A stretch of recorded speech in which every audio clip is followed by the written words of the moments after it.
the stolen land of the Mi'kmaq, which seems like such an incredibly powerful way to start a session today that's going to be focused on homes and housing. So like kind of let that context infuse hopefully the conversation from here. It's my great pleasure to introduce you to Jennifer Ditchburn. It's hard for me to imagine something more delightful to do on such a rainy day. She's the president and the CEO of the IRPP. Before that, she spent a considerable amount of time, 2016 to 2021, as the editor-in-chief of the Policy Options magazine/digital platform that the IRPP hosts. She's done decades. We met last night and we're naturally about the same age, so when I say someone's done decades of something, I feel slightly depressed. But anyway, she's done decades with the Canadian Press and with CBC Television. She's won all kinds of awards that you can see if you want to look her up online. Too long to sort of preoccupy, I'm sure, a panel on housing and homes. And so I will say, though, that she has a penchant for the press gallery. She spent a lot of her time trying to think about how press galleries are run and what happens there. And so I hope that that will encourage you to kind of consider this like a press gallery sort of forum, and that you'll have a chance to ask questions and engage with the panelists as the session progresses. I'll say just something personal about her because we had the opportunity to work together at the IRPP. I have a very loud voice, so it turns out anyway, at the IRPP. And so, you know, she came into that role at Policy Options when I was kind of watching closely some of the things happening at the IRPP, and she transformed that conversational platform from something that was more narrow and I think kind of conventional speaking to a defined but small audience in important ways. And she really opened that conversation to a whole panoply of different voices. She brings enormous enthusiasm for the policy space, a huge commitment to Canada and our relations with one another. And so it really is a great honor and pleasure for me to be able to stand before I pass the non-mic over to Jennifer. I know she also has a loud voice, so I'm sure we'll be able to continue without interruption here. So thank you very much for coming. I look forward to hearing what the panelists have to offer. Thank you.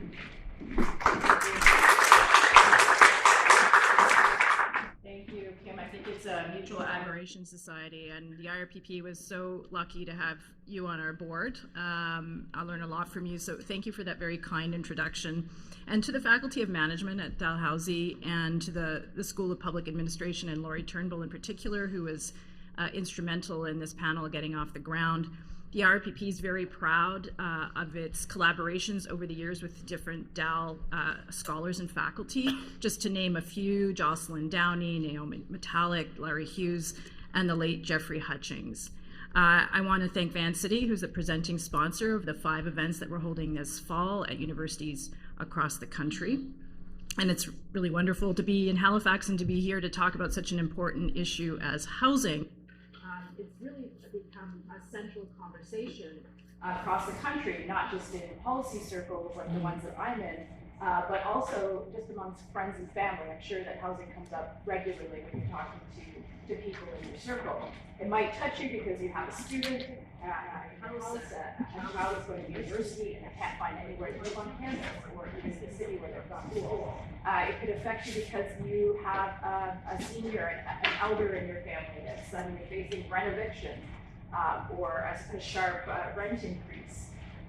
You might have a loved one who lives with a disability and can't find any subsidized housing.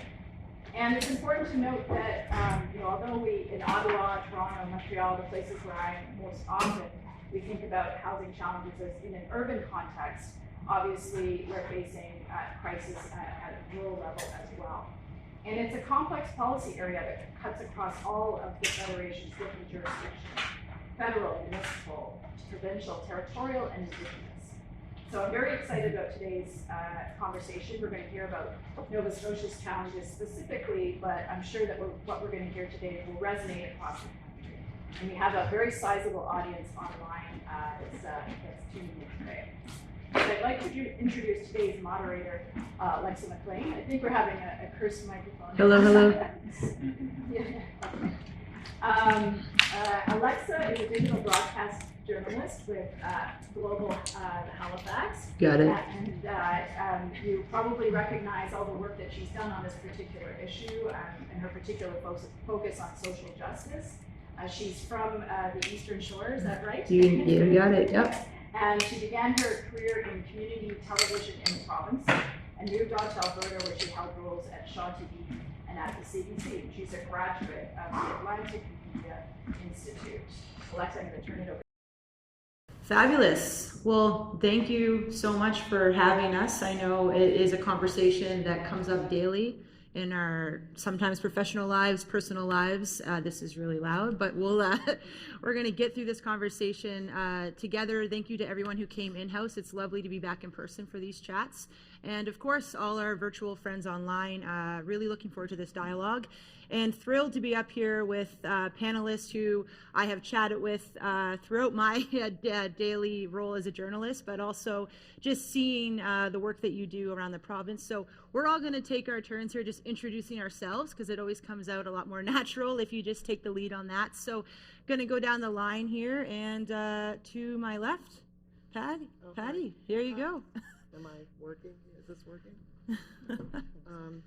Hi, I'm Patty Doyle-Bedwell, and I'm a Mi'kmaq woman from Bootleadeck First Nation. I've lived in Halifax for 42 years. I'm a Dal grad in law, and I teach Indigenous Studies at Dalhousie. I've been involved in issues around housing through my own personal experience, of course, through subsidized housing, and later looking at issues of housing in terms of the social determinants of health. And so I'm Patty. So it's great to be here, and I thank you for inviting me.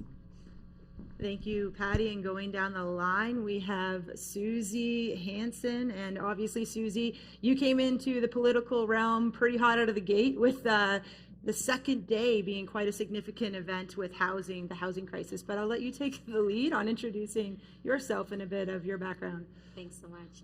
I'm grateful to be here today, and hello to everyone here in person, which is really great, but as well to those online.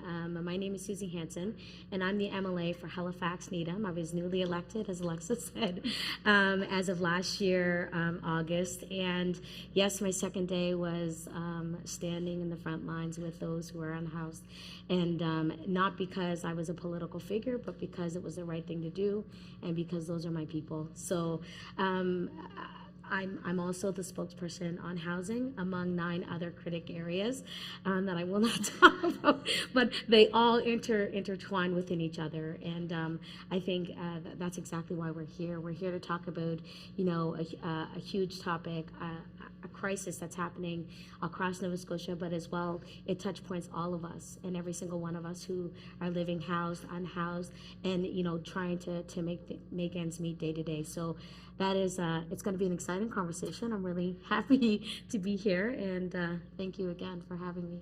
Yeah, the 60 minutes will undoubtedly fly by, so we'll keep rolling. Lisa, Ryan, and you and I have had many conversations. You have a lot of oversight and experience with rural housing issues. So, Lisa, why don't you just introduce yourself to the audience? Sure. I'm Lisa Ryan. I'm the executive director of a brand new nonprofit located in Bridgewater, Nova Scotia called South Shore Open Doors Association. I myself have my own personal experience with homelessness in my young adult life. Me and my family relocated to Nova Scotia for work early in the pandemic and found ourselves facing incredible difficulty in accessing housing because we have a 6-year-old daughter. We never thought that living in a rural community would be excluded because we had a child, but we were. And it took us quite a long time to find housing, which many of the folks in our area of the South Shore are facing as well. And so my work originally started in a urban context, overseeing the housing and homelessness coordinated access system for the city of Moncton. And upon moving, I have realized and have over the past 2 years, actually almost 3 now, been working and seeing that these same core issues are existing in rural communities with significantly less resources and less research being done on it. So I'm here to talk about the context in which we're seeing happening and what is unfolding in rural Nova Scotia and how it links and continues to impact what's happening in Halifax and in the urban landscape. Thank you so much for all of those intros. Very layered conversation, and I realize I didn't actually introduce myself at all. So yes, hello Alexa. So basically I work for Global News on a daily basis, a video journalist, and to be honest, housing has become its own beat. So we often think of news coverage in terms of the mainstay topics. You have health, you have the education system, and now we also have housing as an ongoing topic of discussion that I cover nearly, weekly, if not daily. So that has been my evolution with it as a journalist. And I know with Nova Scotia, it is layered across the province in terms of how housing looks, and it does look differently when you consider that there's a large urban population, but just as large, if not much larger, rural population. So really the $1 million question is, where do we begin? But in terms of an overview, I think that's always a safe bet out of the gate. So I just was hoping for us to kind of break that down a little bit in terms of what does urban housing look like in comparison to rural housing when we think about the challenges that are facing folks currently. Yeah. What about, yeah. You have the rural, the rural perspective, and obviously Susie, on a daily basis, I'm sure you're fielding lots of calls from folks you represent. So in terms of what comes to mind when you talk about the rural issues, what pops up for you right away? So I guess in our context, what we're seeing is a lot of long-term rentals that may have existed in our communities they're very quickly disappearing. They're transitioning into short-term rentals at an alarming rate. A lot of investors have looked into our areas. So we service Lunenburg County. We are actually beginning to launch into Queens County as well, since we know there are significant numbers of seniors who are living in their cars in Queens County, and we know that throughout Shelburne and obviously both counties and across rural Nova Scotia, the African Nova Scotian community is largely impacted by what we're seeing with housing discrimination and access to housing. So we know that part of the issue for getting resources into communities is you need to have data. And one of the things that has been really hard for rural communities to be able to I guess source is the ability to know what's actually happening in the housing context. We have no research and no data to base any of what we're actually seeing on. So one of the things that we're trying to do is collect that data from a household level to really kind of grasp why are we seeing these rising rates of homelessness and what demographics are being impacted more significantly.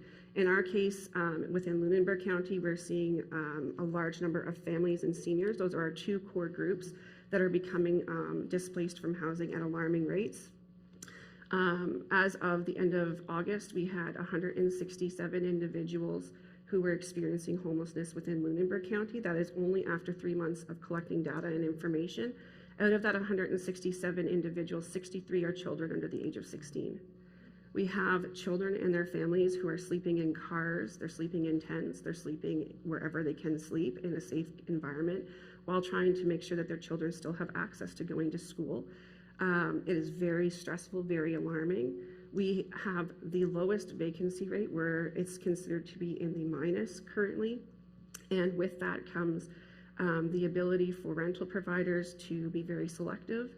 But that selective process is actually breaching the Canadian human rights laws by excluding people based on their race, gender, family status, where their income comes from, what their family composition looks like. People are being excluded from rental units. Rental units are also being raised. The rent increase is happening at, again, alarming rates with loopholes through fixed term leases, especially with the rapid number of seasonal rentals that are growing because it's a more lucrative business than providing long-term rentals in our area. So all of these things, because housing is now considered a commodity, it is financialized, and it is seen as a passive income or a way to make income fast. Because of that, it is leading to the displacement of families, which is creating large situations of community trauma. It's creating stress on our healthcare system, which cannot take any more stress, and it's creating a lot of community divisiveness. And we're actually beginning to now we're starting to see the beginnings of violence against people who are living in tents by citizens who are assuming that they are the root cause of the crime in their neighborhoods. So with all of that to say, the context in the rural situation looks similar to what's happening in the urban situation. It's just much more hidden. And it's much more hard to identify because rural communities, unless you already have data to know what is happening, you're not going to have resources to be able to address that. You need resources to gather data. We don't have that. So we're kind of struggling across Nova Scotia to try to empower communities to be able to gather that information so they can make plans, because you cannot strategize and fix a problem if you don't know the root cause of the problem. You have to attack this at the root. And there are many roots that bring everything into play here, but that is what's happening in the rural context, and it is negatively impacting the urban context, because people, if they cannot find ways to survive in rural communities, they are forced to leave their community and move into other centers, Halifax being one of them, because it has the most resources. And to touch on that, I mean, you said it so well. In the same vein, we see all of those things happening, but as well we see more people leaving the rural communities to come into where the services are, right? Because that's where our urban community, we have a number of services and service providers, but we're overwhelming those service providers because we don't have the stock, we don't have the housing, we don't have all of these things that are necessary. And I mean, we do have this government saying that they're going to build, and they are creating developments and homes for those that, you know, on the ground, the stock will be there, but it takes time to build that stock. So what do we do with that now? I mean, in my area, we see a lot of renovations, and that is something that, you know, if you don't have a place to live, if you're moving somewhere, there's nowhere to live. Like, I get calls all the time saying, Susie, I'm going to be evicted October 1st. And I'm like, oh my gosh, like, we're not going to be able to find your place. Like, we can't get you a housing support worker because there's only one. Like, it just, those services are exhausted and people are getting burnt out in those positions because they're overwhelmed with the large number of people who are calling in that need help. And that's across the province.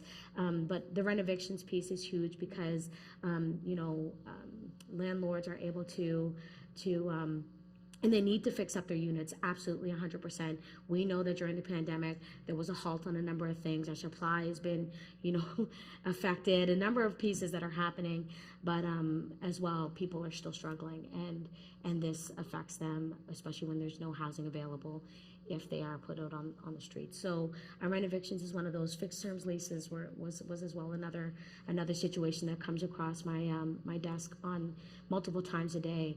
And I mean, it's essentially where do we put people when they don't have a place to live, when there is not enough stock. But there's a number of developments being built up in my area, but there is no talk of affordability, which for me is huge when it comes down to when we sit in legislature. What are we legislating? Like, what are we putting in place to make sure people are protected? So yeah, there's a number of issues, and all of it does stem from, we all experience it, but in different ways.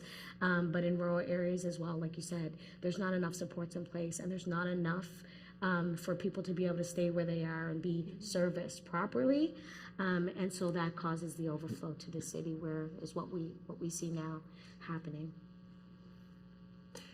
Yeah, there's a lot to digest there, and of course it's heart-wrenching when you think of the very real people who are impacted by that. Like you say, getting calls that folks are going to be out on October 1st, the urgency, and you hear that a lot. You know, it's urgent. We hear that from folks on the front lines. In terms of the data that you're now collecting on the South Shore and the overrepresentation of families and seniors, can you unpack for us a little bit, Lisa, why there is that overrepresentation and what the families and seniors are saying when they come in are the reasons why they just can't find housing? So with families, it is mostly due to the fact that they have children. A lot of units are advertised for professional individuals only. I know, like in our case, when we relocated, so we moved from New Brunswick to Lunenburg, the Lunenburg area in Nova Scotia, because my partner was able to find work. And every time I would mention to a potential rental unit that we had a cat, that was fine, the cat was good. As soon as I would say anything about having a child, it was either no response or this is for mature individuals only, so no children allowed kind of thing. To which I would always respond, well, you're breaching the Canadian Charter of Human Rights, and so therefore I never get a response ever again. When you bring up human rights, it's gotta cut that. So I think that is one of the biggest issues with families. We also don't have a large housing stock that has multiple bedrooms, which is required, especially for families who have more children or maybe more diverse. They may have multiple family members living in the same home, like your grandparents and parents and children and aunts and uncles. We don't have the adequate enough stock, so that is significant. I had mentioned already that we've lost a lot of our housing stock to short-term rental units, so that has made a significant impact. But the caveat for like seniors is because most of our seniors are living on a fixed income, and they are being priced out of the market. The same as individuals who are on social assistance. Their social assistance checks will not even cover a room rental now in our area. So effectively, unless those policies change where we have higher rates for individuals, we are creating homelessness by refusing to pay them adequate survival money. If we can't afford to keep them housed, then they're going to live on the streets. There's no other option for people. This is the reality. If tomorrow my landlord decides that they want to jack up our rent, which they've already done once, over the 2%, and we no longer are able to pay it, there's nowhere else for me and my family to go. This is the reality that many rural Nova Scotians are facing.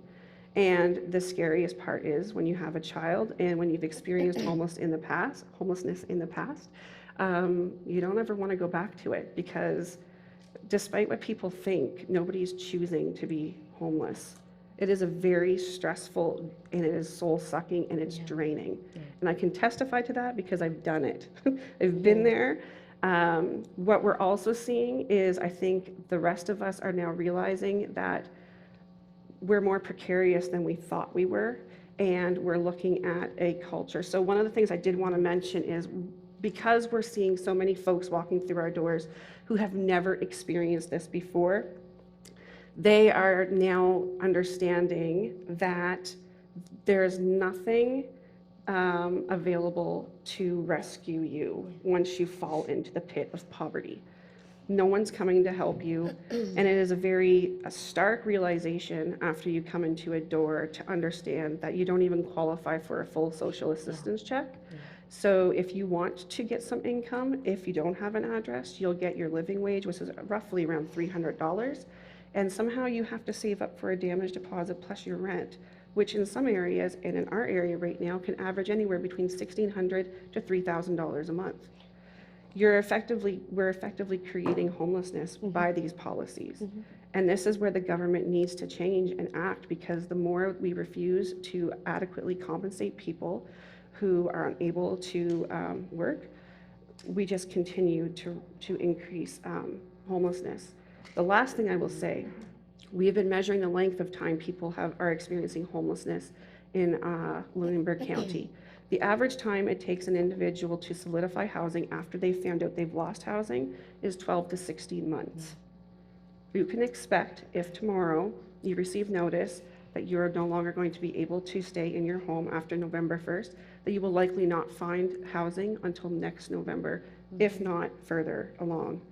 That is how long states of homelessness are lasting within rural Nova Scotia, which I know is the same in the urban context.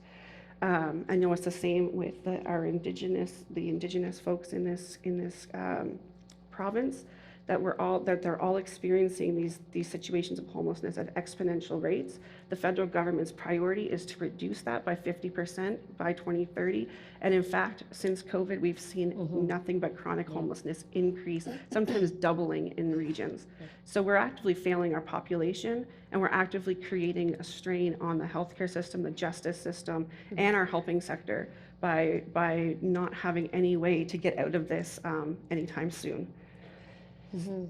and people take survival into their own hands, of course, Absolutely. when you're in a desperate situation. What are some of the ways that desperation presents in the rural context? I know from a news coverage perspective, this summer, for the first time, I spoke with families living in campgrounds, multiple tents, children, pets, just trying to make do and survive, going to work.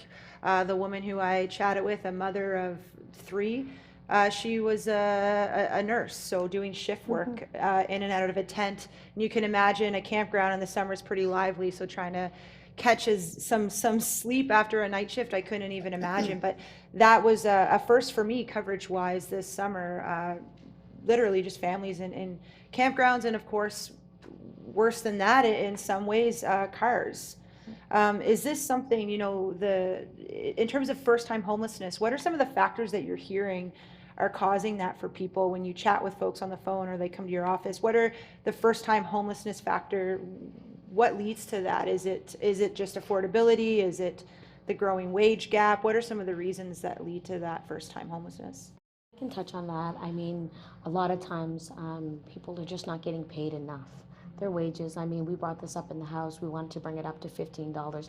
We already know that that's already like way too low, but we're at $13.35 right now. Like, how do we expect people to be able to live if they can't afford to pay their rent or pay for food or even gas, anything? If you have to choose one out of the many facets of bills that you have to pay, which one comes first, right? And so it's really a tough situation when it comes to wages. You mentioned income assistance. I mean, they haven't been changed in probably about a decade or more to be able to offset the cost of everything else that's happening right now. So someone who doesn't have a home, yes, they're only getting $300 a month, but we know that, let's just say the typical apartment is $1,000. What's the reality in that? Where do we how do we help them get into a space that clearly they're not able to afford it based on the amount of money that the government allots them to get by, right? So those pieces, subsidy was mentioned. When I'm sitting, they talk about subsidized housing rates, whatever, and rent subsidy, sorry. And those pieces are helpful, but they're also discriminatory. When someone goes to a landlord or someone that says, you know what, we have a rental subsidy, they're already looked down upon. Don't have a family, you're right, because that really is a huge, mark on that. So there's a number of pieces that can constantly, just kind of bring you down and to a point where if you cannot afford to live, then you will be trying to think about survival. And what does that look like? Imagine that with a family, right? Imagine that with a pet. Imagine that with a grandparent. And then, heaven forbid, you're a senior and you experience that your rental rate goes up. We have a number of seniors in our community, and they are just asking, just give us more. Just give us a little bit more so that we can pay for power. Give us a little bit more so that we can eat good food. There's a lot of things that if you don't have it, you end up starting to think, well, what am I going to do? And then you become homeless, and where do you go? You couch surf, you family visit. That doesn't last for long, and then you end up, going in spaces that, you never would have thought that's where you would have been. Some people are in tents, some people are in their cars, some people are just trying to figure it out on benches, and that is tough. It should never get to that point when we have the means to be able to help. And we can come up with options and thoughts and plans to be able to adapt the ways and the way our policies are set, the way our legislature is set, to be able to help people so that it's long-term sustainable and not like, oh, here's $500 for you now. But we don't know. We don't know what's going to happen afterwards. So it's a tough situation. It could be anything that puts you in that survival mode. And what do? You have to figure it out, right? Well, as of now, minimum wage will go up to $15 in 2024. So we're closing in. The financial minister, Alan McMaster of the province, was recently asked about this because a living wage report was released. So annually, Canadian Centre for Policy Alternatives basically looks at what a living wage would be for Nova Scotians. And so defined living wage is the minimum income necessary for people to meet their basic needs. And so the recent report put that at $23.50 an hour if you're living in Halifax, $20 an hour if you're living in Cape Breton. And when asked if the government, the province would speed up the minimum wage boost, the response was we need to balance that out with the stressors that employers are facing. So obviously the wage gap is a very active part of this conversation. What is your perspective, Patty, on the wage gap and basically? Well, with Mi'kmaq people, I like what Kim said, like, people are living on stolen land. Yeah. Yeah. It's the first thing. Second thing is there is a significant urban-rural divide. If you are looking at reserves, there's this myth that we have free housing on reserves. Now, you probably could get a house on a reserve if you're a status Indian. You may wait 5 to 8 years to get that house. And then in many cases, you're still paying a 25-year, similar to a mortgage. And there used to be, in the old days, you could get what they call a certificate of possession on a reserve that gave you some element of, ownership in your house, but you don't have that. That doesn't happen anymore. So if you are living on the reserve, you're also facing significant housing. Well, first of all, there's overcrowding. Yes. If you're waiting 10 years for a house and you can't go anywhere. Second thing is that there's also, if you remember, there's been a lot of stories about the not limited, but poor housing conditions that exist on the reserve. We don't own the house. We're kind of like there at the pleasure of the band council in chief. And I've seen many situations, especially women who are leaving violent relationships who can't hold on to their homes in the community and have to leave. And the reason is that it seems to me that first of all, matrimonial property laws don't apply on a reserve because it's federal. And then if you are trying to get out of an abusive relationship, there's not a lot of support for the woman to stay in the home. She always ends up leaving. And IRPP made that determination even 25 years ago that many of the women that come to urban areas to live are fleeing from an abusive relationship. So one of the things that we had done a study like 20 years ago, we found out that the median income in Halifax for urban Indigenous people was $10,000. And that's not very much money even then. So one of the things that I've experienced in looking for housing, my husband and I were living in this house in Brookside, and we were saving money. And every time we had a house, the landlord kicked us out because they wanted to sell it. So it was sell the house, look for a place, sell the house, look for a place. We got into this last place, and our landlord gave us an eviction notice for 2 weeks on a year-to-year lease. So when he gave me this eviction notice, I started laughing because it's like, do you know what I went to school for? Dimwad. I'm a lawyer, okay? So what are you thinking? So that was in July. And August, September, October, November, December, January, February, March, April. We had to go to the tenancy board. He finally said that he was evicting us to bring his daughter in to live, which was a lie. Okay, that was a total lie. But how do you prove that? Anyways, we ended up getting out. We were saving money for a house. We finally found a place to live. And part of the difficulty in looking for a place when you're a Mi'kmaq person, like my husband and I, is that landlords generally don't like you. If I say I'm a professor at Dalhousie, they'll go, yeah, right. Or they ignore you, or you look for places and you set up a time to go look and you find out that somebody has already, the property manager, whoever, will call you and say, oh, somebody rented the place sight unseen.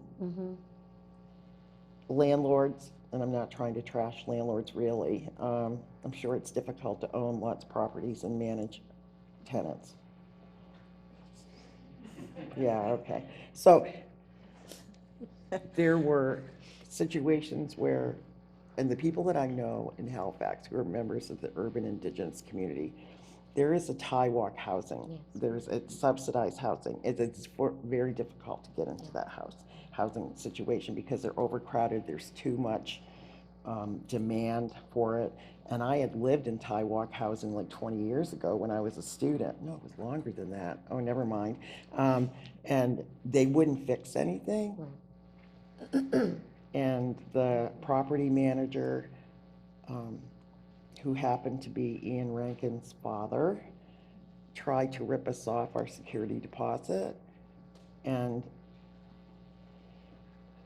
you always have to be careful because there's always people. So even in that situation, when we were living in Taiwan, the property manager said, well, you're living in our flagship unit, so we don't want to have basically bad Indians living here. So you got to be good. When they started setting up subsidized housing for Indigenous peoples in Halifax, there were people within the neighborhood that complained about their property values going down and then having Indians living in their neighborhood. They didn't like it because we're just all drunks and unemployed and whatever. So that racism and discrimination is a major barrier to get homes, because even with our new place that we got, we were saving money for a house. The pandemic came, everything went up through, so then the money that we had for a down payment was no longer enough. Yeah. So we get this place that we're living in. 3 references, copies of our paycheck stubs, letter from, to make sure that we were gonna actually have jobs going forward. What was the other thing? Oh, a reference from our previous landlord who had evicted us. Okay. Of course, the rent. We couldn't find a place to live that was the same rent that we were living in. We ended up paying $400 more. The moving expenses was during the lockdown. We had to get movers. We couldn't get anybody to help us. So our down payment for our house went out the window. And I look at Kijiji every day. And I look at the houses that are for rent, apartments for rent, and I'm thinking, I have students who can't get a place to live. I have family members who won't live in Halifax because they can't get a place to live. And that racism and discrimination is a significant barrier to getting housing. Now, I don't have kids, but I do, they're grown up and they're all, we even had to help our son when he was living in Halifax to pay his rent because they couldn't afford it. And they didn't want to live with us, so we helped them. But one of the things I think that's really important to remember is that poverty, I'm in a good place. You got to remember that my little story here is I'm in a good place. I have a full-time permanent job. I make good money. I'm not, and I still have that fear that our landlord's going to increase the rent to, $2,500 a month, or he's going to kick us out, or he's going to do something. Because it's that feeling of insecurity that happens. And so imagine, and I hear these stories about, and when you're a woman fleeing an abusive situation and you don't have money, what do? And I look at these apartments on Kijiji or whatever, and I think, my God, what are people doing? Why isn't the government doing anything? So then, of course, they build houses, and up by where I live, they just built this brand new housing development. It's not accessible or affordable housing. They're, I don't know how much they're going to sell these houses for. 80% of the market Probably. value. And so then what happens is what? We have people, if you're Indigenous, you have that barrier of racism, discrimination, and sexism. We often have children. Now, where we moved into, we can't have kids, but we were allowed to have our cat because, excuse me, our cat was old, and I guess they figured it was going to die soon, which it did, unfortunately. So Nova Scotia government had a $351 million surplus. Why is it so hard for the federal government to provide significant supportive housing for Indigenous people on reserves, and then for the feds, or whoever wants to take the jurisdiction, the province, to give support to people who are homeless and need support. $300 a month is not enough money. How do you save up? And then the last thing I want to say is that landlords, not that I'm picking on them because I understand the difficulties they have in maintaining their properties. Right. One of the things that they always say is that I've heard stories where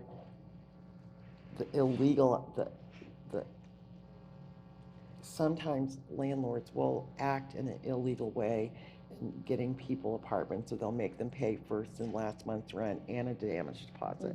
So if you have first and last month's rent plus a damage deposit and your average rent, say, I'm just going to say $1,500, $3,000, it could be $4,000. And then there are people say, yeah, I know this is happening, it's illegal, but I need a place to live. So I'm going to beg, borrow, and steal this money to get this place to live. Sometimes it's overwhelming. Yeah. And the last thing I want to say is that if you live in Taiwan housing, you can't go to the Tennessee board if you have any complaints about the housing, right? Because they don't have the jurisdiction. The other thing is that access to the landlord in Tennessee, the residential tenancy board is fraught with difficulties. And because we've even had situations in the past when we were renting, and I said, I'm taking this landlord to the residential tenancies, and the tenancy board would go, well, you know, do you really want to put in that much fight over $100? Do you really want to do that? Or the other thing, it can take forever to get something done, and there's no enforcement of whatever orders that they give if you get to that point. There was a story in the news the other day about this young woman who was rent evicted and then went to the tenancy board and actually Fought it, fought it and got a settlement. I was so happy to see that. So sometimes when you're homeless, you don't have anywhere to go. When you're trying to find a place to live, you have to have a certain amount of money. You have to do all of these character witnesses and stuff. And if you're Indigenous, African Nova Scotia, many landlords, once they see you, they'll just say, no, we don't want you. So that's what I have to say. It's very difficult. That's all I guess. I said everything with this.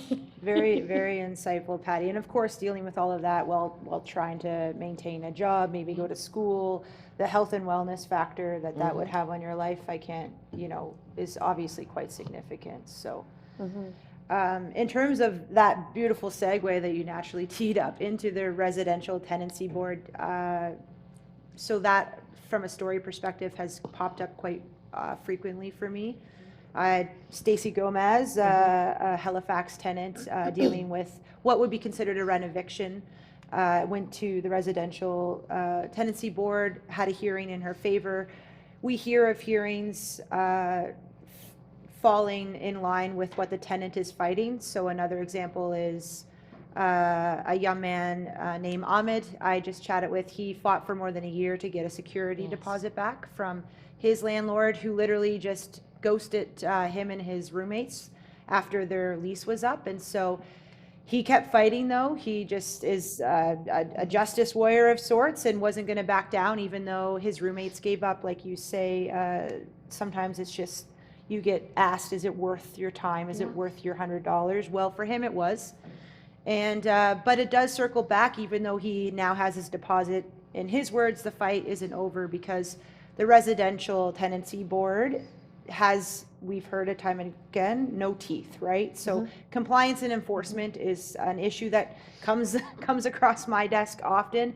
And the Minister, Colton LeBlanc, residential tenancies, says that is something that his department is actively looking at because it is an issue, he has stated. in many press briefings. So what is it like in the House when this comes up? Issues around residential tenancy? Well, these issues are the exact thing. I talk about people all the time when I'm sitting in the House because, these are their stories. This is the reality of life for many people. And I've had many conversations with the minister. And for me, when it comes to any of our acts, the Residential Tenancies Act in particular, I've said, let's open it up. Let's examine it. Let's take a look at the things through many different lenses, because right now it's so outdated and it's not modernized. We need to make sure that it's reflective of what's happening right now. We need to adapt it as such. And I've been given that we're looking at it. But I have yet to be approached on the many ideas and thoughts that I've had about the Residential Tenancies Act. One of those is the compliance and enforcement, and making sure that there is protections, balance between when it comes to landlords and tenants, because we understand that, like, I get many emails about the rental cap and landlords in particular, and I understand, like, I've heard many landlords, good landlords, that are saying, I really wish I could fix those stairs, but I can't, take extra money. I don't want to charge anybody more because they're already paying under, and all of these things. I have good people that are doing good work, but as well their properties are falling apart because they can't charge more because of the rental cap. But I will say that it's all about making sure that we take a look at these pieces, the legislation in particular, and examine it and then change it based on what's happening around us. A lot of our legislation, I don't even think there's a piece of legislation right now that is accurate and modernized, because we amend it so much that it doesn't reflect all the things that are happening even in this day and age, right? It may change something, it may band-aid another piece, but if we open them up, and I know it's a lot of work, and if there's anybody here that does legislation, I'm so sorry, but I really feel like there's a lot of systemic, issues, and it was not written by everyone for all of us, so it doesn't have a reflective view. Legislation doesn't always have a reflective view of the people that it serves in Nova Scotia, because Nova Scotia has changed dramatically and drastically over the past 100+ years, when legislation was formed. So I just wanted to say that, because that is really essentially it. Like, we talk a lot when we sit in the House about some of the things that we want to see and some of the changes that would be beneficial. And all it takes is for us to have a sit-down conversation and maybe a round table to talk about what this will look like. But I have yet to be approached by anyone on the government side. And I have approached many of them on the government side on numerous occasions to say, let's collaboratively work together. Because my solutions aren't always those solutions, but firsthand discussions and people's first voice should be relevant in a lot of the things that we do when we're sitting around the table. So that's how I feel about it. I want to work with people. I want to be collaborative. I'm new to legislation. I'm new to all of these things, but I know that looking at some of the things, it is completely not reflective of the communities in which we serve. And me in particular, I'm very big on, if this is what we need to do, let's figure out how to do this together and make Nova Scotia better, right? So sitting around the table, I'm always talking about these things. I'm not always listened to as good as I'd like to be, but You're in the mix. I won't You're stop in the mix, talking, so. And Lisa, from a rural perspective, what are some of the main reasons folks may go to the Residential Tenancy Board? What is driving some of those hearings that you've heard of? So some of the big ones are rent evictions. We have had a lot of folks who are facing rent evictions because the unit is being renovated or being transitioned into, again, a short-term rental. That's a huge one. The other issue is the places for sale. So this is a great example. In the town of Bridgewater, Nova Scotia, almost 60% of its citizens are renters. Yeah. It's a very unique town. It has more renters than it does homeowners. And what we're seeing is a lot of these homes that are actually rentals are being placed for sale because they can make a lot of money right now. And those homes are being purchased sight unseen by people who do not live in Nova Scotia. And then the tenant is getting rent increases because they sign a new lease. And those rent increases are sometimes up to 200% more than what they're paying. As well, they're having their utilities, which used to be included in rent, now needing to be put into their own name, including sourcing and renting out their hot water heater because that's no longer included. When these things happen, people will go to the tenancy board and they'll try to access, help or assistance to maintain their housing or to fight these things. But again, if there's no way to enforce the ruling, the tenant still is left with having to find a place to go. One instance I can talk about is we had somebody come through the tenancy board. They lost their case. The landlord then threatened to have them move out sooner.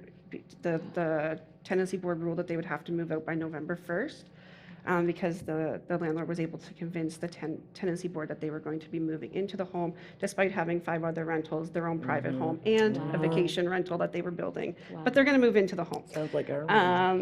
And the landlord wanted them out sooner, so they began to threaten showing up to change the locks or to take the doors off, which again is illegal, but there was no recourse for the tenant. So they felt very harassed and threatened. Their mental health declined. They became, they had a lot of suicidal ideation because they just had nowhere else to go, which it was just really sad to watch this young person just, dwindle down into the feeling of hopelessness. But the other side of things too is because of how our housing operates in this country and in this province, we are forced to rely on market rentals to house folks. And that has been an error of the province and of the federal government. We've placed the weight of housing folks who have significant mental health issues or people who have active addictions that don't have the support to make sure that they can maintain a healthy and happy lifestyle with their addiction. We've put that weight housing them on the private market. And that has caused a lot of issues, a lot of damages. So every time I see, one of those posts from a rental provider saying, I can't believe that, the tenant left this house in this array, this disaster, I always in my mind think, that wouldn't have happened if you had a housing support worker attached to that person. Right. That wouldn't have happened if that person could have been tied with somebody to support and do the home visits, if they had been able to do a tenancy readiness program where they learned about how to be a good tenant and what would be required of them. That wouldn't have happened. None of that would have happened. We would be able to preserve that, but we haven't been able to because we're downloading the issue to private for-market developers, and we're not giving them any resources or support to house those folks. And now, in turn, they're not going to. They're just not going to. And we have nowhere else to place them.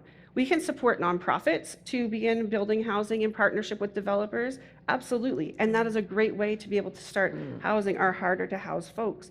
But the longer it takes for us to get there, the more trauma that we collectively gather in our communities.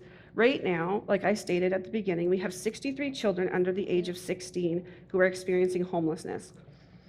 The number one factor to know if you're going to experience homelessness as an adult is if you've experienced homelessness as a child. Yes. The number one factor to know if you're going to have addictions as an adult is if you've experienced childhood trauma. What are we doing? What are we doing to our youth across this province and across this country? We're literally creating a funnel of people into our communities who are going to be in the throes of trauma and addiction, and we have no resources to address it, and we don't have adequate housing to support them. This is where we're going. In my work in Moncton, I had the the head of social development walk through a pop-up shelter that we put for folks who were unable to access any other shelter in New Brunswick because they had been banned based on behavior, because they had mental health issues and addictions.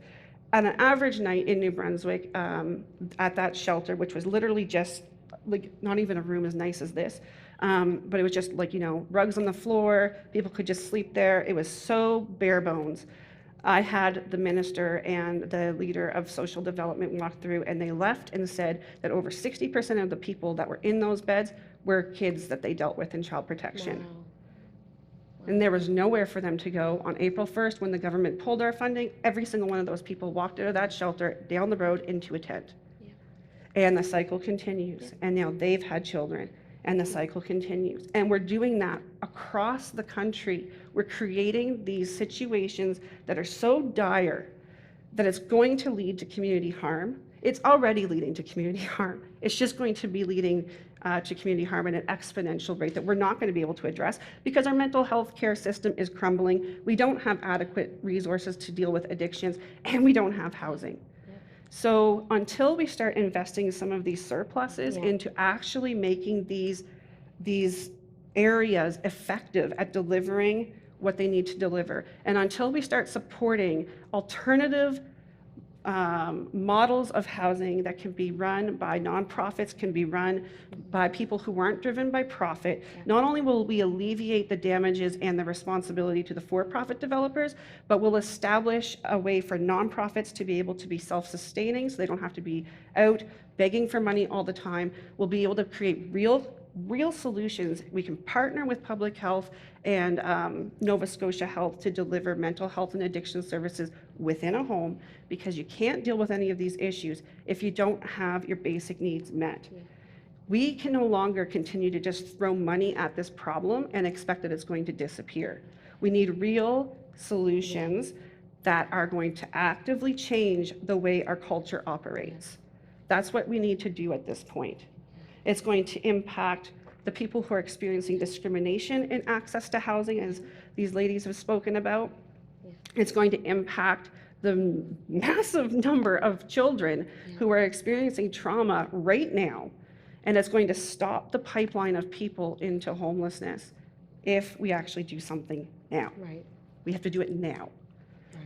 Yeah, I was gonna say, I don't know where we are for time, and I feel like that's a mic drop moment, so And- this and- could go on for 3 to, more hours, but would love, I don't even know how to wrap this. I mean, there was so much there, and Speaks volumes. of course, from the urban context for folks who live in Halifax, Dartmouth, visible houselessness has been increasing at a rapid rate. Last August, there were widespread encampment evictions led by police here, and do a quick Google search for more insights into that. So obviously lots of different branches to this housing crisis tree, but I don't know where the question person is, but would love to connect. Question person over here. Hello, hi. It's a mic pickup moment. Love it. Okay. So people in the room, we're also joined by about 200 people on Zoom who are asking questions online. So what we'll do for about 20 minutes now is we'll alternate between questions from Zoom and questions from the room. So my colleague Ricardo will be circulating with a microphone for folks in the room. But I'll start with a question from Zoom. Sheena Hindman asks, in the context of housing being a responsibility of provincial governments, what solutions could municipalities be implementing that would effectively address homelessness? And what specific actions should cities be advocating from their provincial and federal counterparts? Is this directed at me? I mean, I'm a provincial Sure, if you want to take it, absolutely. Housing is completely in the hands of the province, and I think, I don't want to say we're doing a bad job at it, but we're not doing a great job at it.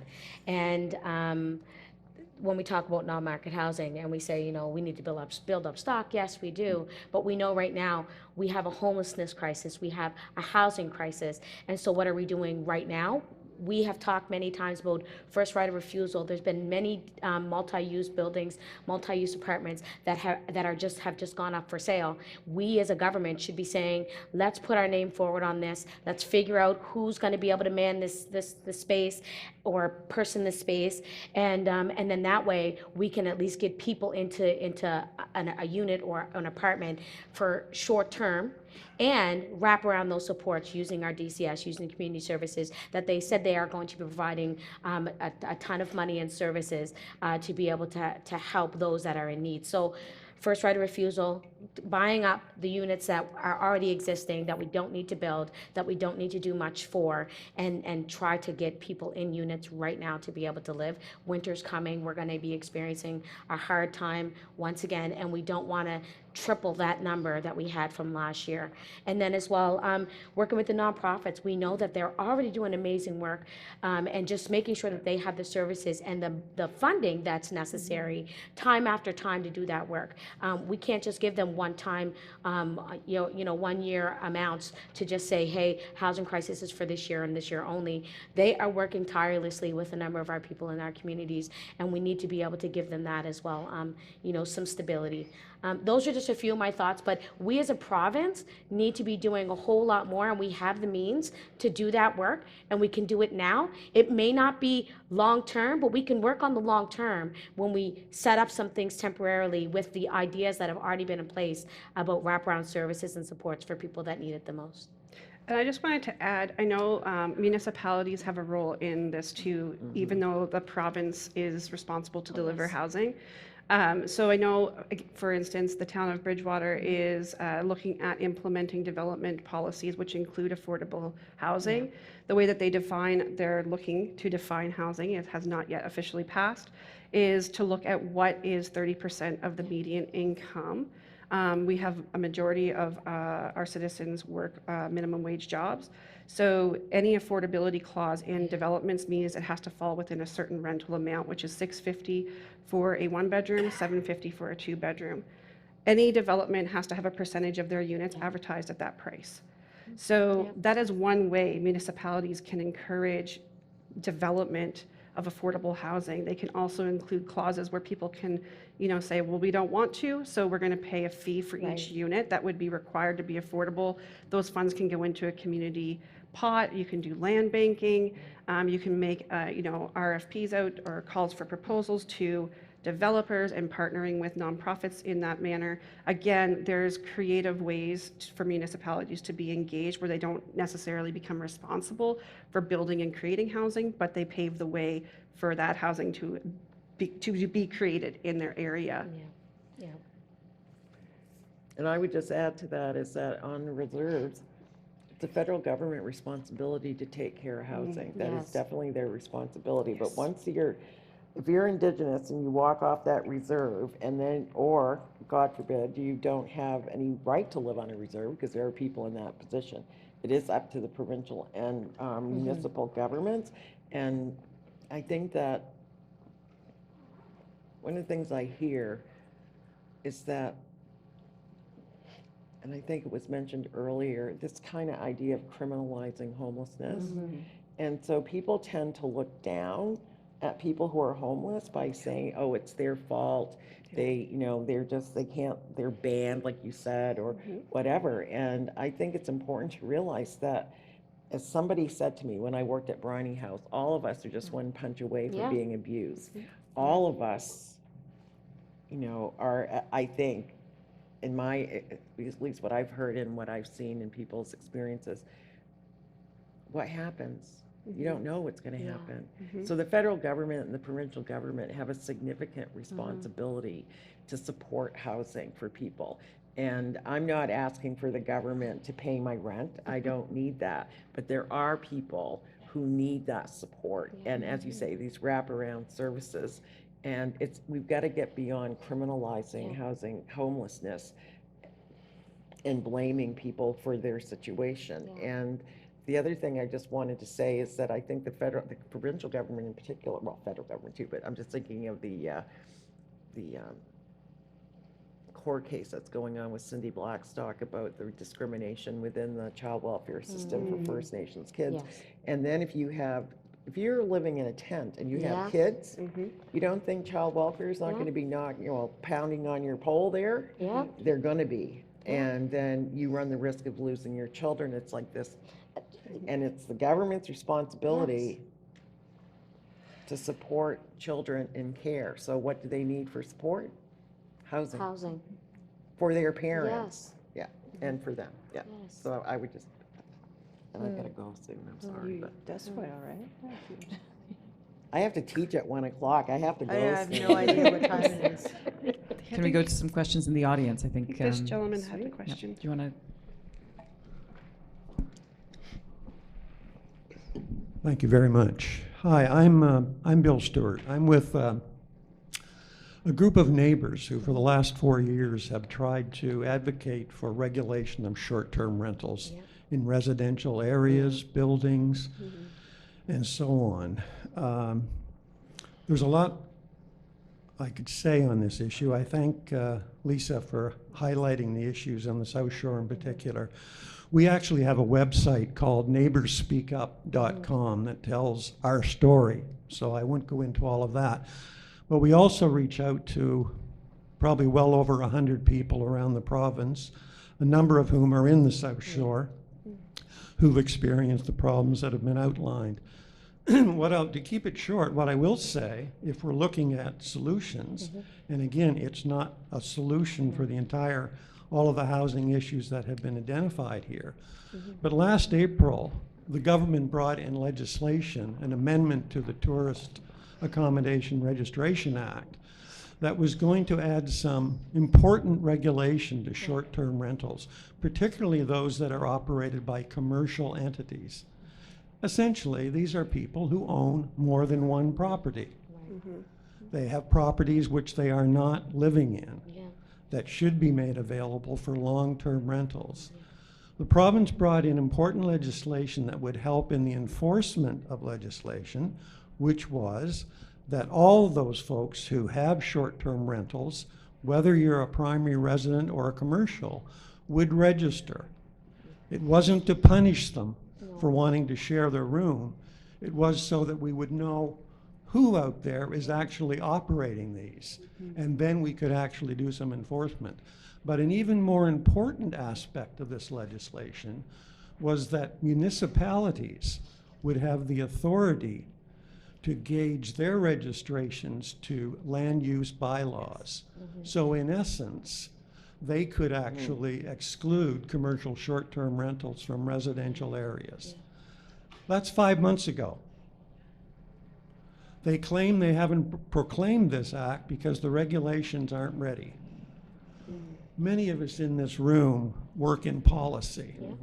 I worked in it for many years.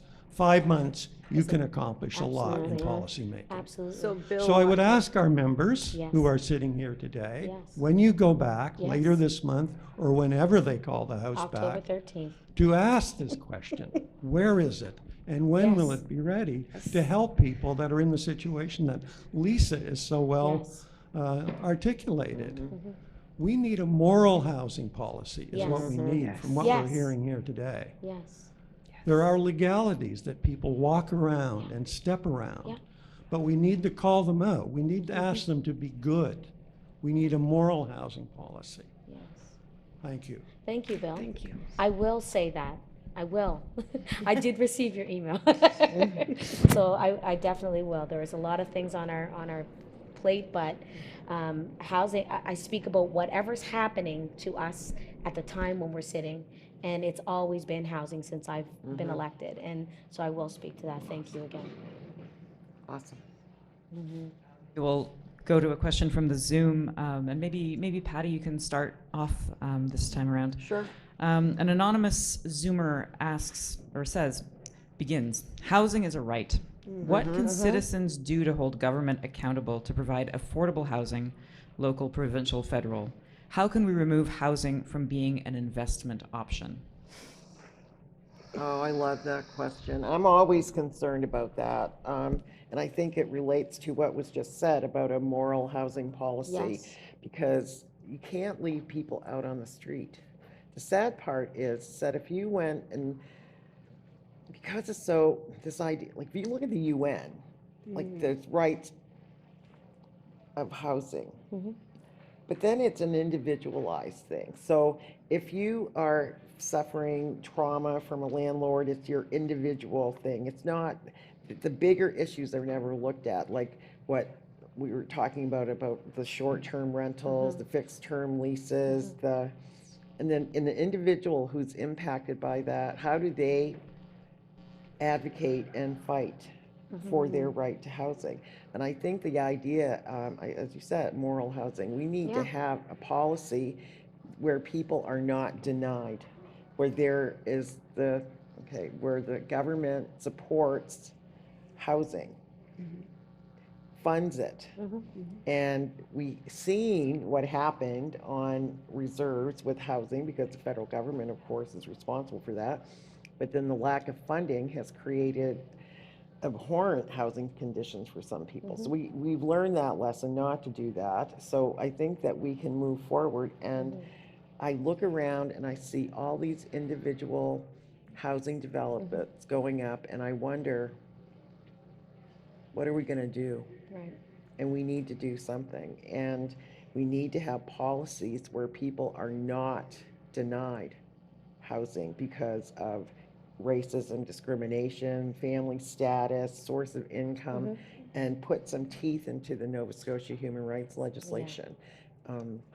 First thing. Second thing is we have a $351 million surplus in Nova Scotia. So I can't see why politicians can't take some of that money and advocate and support housing for people who are homeless, who suffer from addictions. And the landlords, not that I'm speaking bad about the landlord, I've made that clear, that they are held to account. And an individual person who's on social assistance, denied housing, may not have, what's the word I'm thinking of? The money, the strength, resources to file a complaint with the tenancy board. But I think that give support to the nonprofit housing people who can support people in these positions. And I think that it's really important to do that. And if all, it would be great if we could sue like that, but the woman who got her settlement from the residential tenancies, Stacey Gomez, she is a shining light on what can happen. So we need to support non-profit housing, support people, workers, and also make sure that whether it's a legal thing, that we are not, that the government makes sure that people are not denied. Because it's illegal. Make it illegal. I don't know, politicians, make it illegal to deny people housing. And it's so market driven and so individualized that we need to make sure that all of us have supportive and adequate housing, regardless of race, religion, creed, poverty, medical issues. So that's how I mean, maybe we need to all get together and go protest down at the Province House on October 13th. I was going to say, you know the date. Yeah, I know the date I now. feel like that's a I will say this. They might listen to us. In our spring sitting, we put forward a bill that was housing as a human right, and it was not passed. Thank you, because they felt that the government felt that was not a necessity. It was not something that needed to stand on its own. We came with the data, the facts, the truth, all of these conversations that we're having here, but this particular government is not seeing it the same way we do. That does not necessarily mean that, people shouldn't have businesses as landlords or they shouldn't have property and these types of things, but it's also making sure that, everyone has a safe and accessible roof over their head, and it shouldn't be something that's just for specific people that can afford to have a home. So there is a piece of legislation that is out there. It may come up again in a different form, but we do believe that housing is a human right for everyone. Just quickly to add on that, I know folks have to leave, but I think from an observational perspective, policy change is often driven by pressure from the public. And one thing as a journalist that I've recognized at an alarmingly frequent, it was a pleasure to meet you. It was great to I hope meet you have a everybody great here. day. Thank you, Patty. I have to go teach my class. That's a reasonable That's an exit. important Yeah. exit. Thank you for your attention and Yeah. take care. Whoops. And just on that note, likely wrapping this up, but just from a coverage perspective, I have never seen so much of an uprising from public and citizen-led action groups. So maybe it is in the view of some a silver lining of the pandemic, but when the pandemic hit and folks were locked down and out from housing, citizens just straight up built crisis shelters and popped them up around town, and that really has been a groundswell of advocacy from the front lines of everyday folks. So I think that is a big policy shift driver right now, is just the citizen support for housing. Lisa? I just wanted to just quickly mention as well, kind of going off of what you're saying, citizens have the power. Yes. So we elect our politicians because they make promises that are supposed to reflect what we consider as a priority. So I always tell folks, it is very powerful to do letter writing campaigns, to be calling your MPs, your MLAs, to be constantly barraging their offices. Because the only thing that will move, government action forward is if somebody's re-election is threatened, unfortunately. And so because this is impacting us, so many of us, and because I think that the stigma and the fallacies of why people become or get into these situations of homelessness are now being uncovered. Yeah. People are realizing that not only are the things that I believed about folks who are living on, the side of the street inaccurate, but that's likely going to be me if nothing changes. That's where we are right now. And so there is an incredible opportunity for citizens to really use their power and their voice in creating change by putting that pressure, as Alexa said. And when your next meeting is, it's October 13th. Make sure that you've written letters, that you've called, that it's not just a one letter and you're done. It's a constant reminder.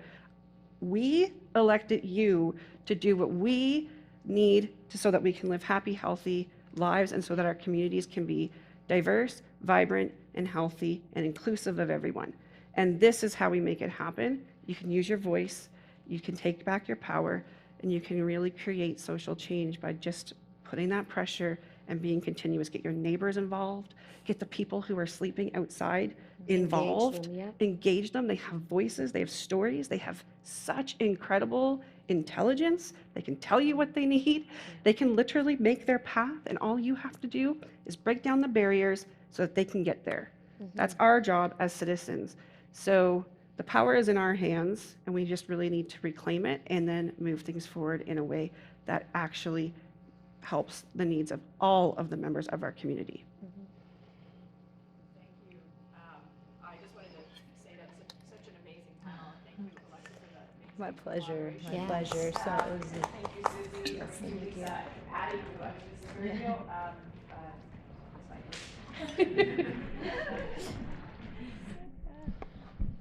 Thank you. Okay. So Alexa, Lisa, and Susie, thank you very much. Patty had to leave, so very real situation. We have a professor who has to go and teach a course, but I appreciate it. Also, just the intersection of all of the policy areas where justice, health. We didn't talk about climate change, but many people are realizing that their housing is not resilient to climate change. So I appreciate all your insights, and also for taking the dialogue around housing out of just can I afford my first home? Because there are many, many other layers in housing insecurity beyond just whether you can get a down payment together. So thank you very much. Thank you to everyone who came in person. And I want to thank Van City, who's the presenting sponsor for 5 events this fall. Our next event, which, unless you want to come to Regina, which would be wonderful, you can watch online, which will be on Indigenous governance with the University of Regina and University of Saskatchewan. And if anyone in the room would like to join us in the back, we are having a reception. Also, thank you to Dalhousie's School of Public Administration, to Kim Brooks, and also to Lori Turnbull for their support in putting this event together. Thank you very much. Thank Thank you. Thank you.